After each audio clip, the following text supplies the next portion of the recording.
Écrit à l'ange de l'église d'Éphèse, voici ce que dit celui qui tient les 7 étoiles dans sa main droite, celui qui marche au milieu des 7 chandeliers d'or. Apocalypse 2:1.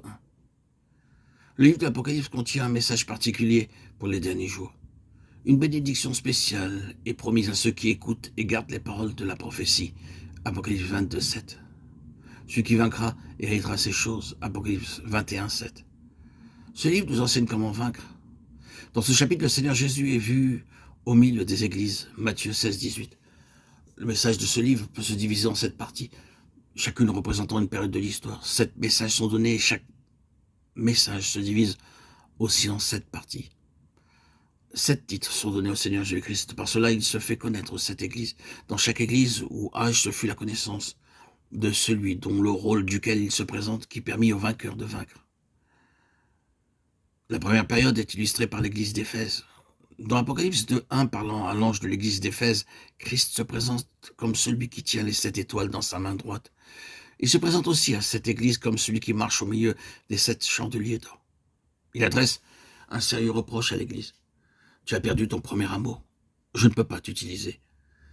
Tu as perdu ton amour pour le Seigneur, son amour pour le Seigneur.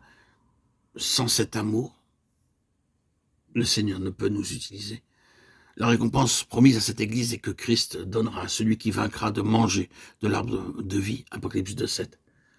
La récompense à la fidélité, c'est de manger de l'arbre de vie. Grâce soit rendue à Dieu, qui nous fait toujours triompher en Christ et qui répand par nous en tout lieu l'odeur de sa connaissance. Nous sommes en effet pour Dieu le parfum de Christ, de Corinthiens 2:14-15. La seconde période est celle de l'église de Smyrne. Apocalypse 2:8. Le nom indique la souffrance. Nous sommes appelés à souffrir pour dégager un doux parfum. Le Seigneur leur dit, vous aurez une tribulation de 10 jours, sois fidèles jusqu'à la mort. Le nombre 10 parle de l'épreuve. Ceux qui supportent l'épreuve doivent recevoir la couronne de vie. Jacques 1:12. La promesse à la seconde église est que le vainqueur n'aura pas à souffrir la seconde mort. Apocalypse 2:11. Le Seigneur se présente à cette église comme le premier et le dernier, celui qui était mort et qui est revenu à la vie. La troisième période est celle de l'église de Pergame, Apocalypse 2:12. Christ se présente comme celui qui a l'épée aiguë à 2 tranchants. L'église comptait aussi parmi ses membres de ceux qui retenaient la doctrine des Nicolaïtes, Apocalypse 2:15. C'est la doctrine de l'autorité de l'homme attitré dans l'église de Dieu. La récompense promise est ici la manne cachée, la nourriture spirituelle dont nous avons besoin pour la vie nouvelle. Un caillou blanc est aussi promis aux vainqueurs. Avec l'aide de la pierre blanche, nous pourrons aussi découvrir la volonté de Dieu.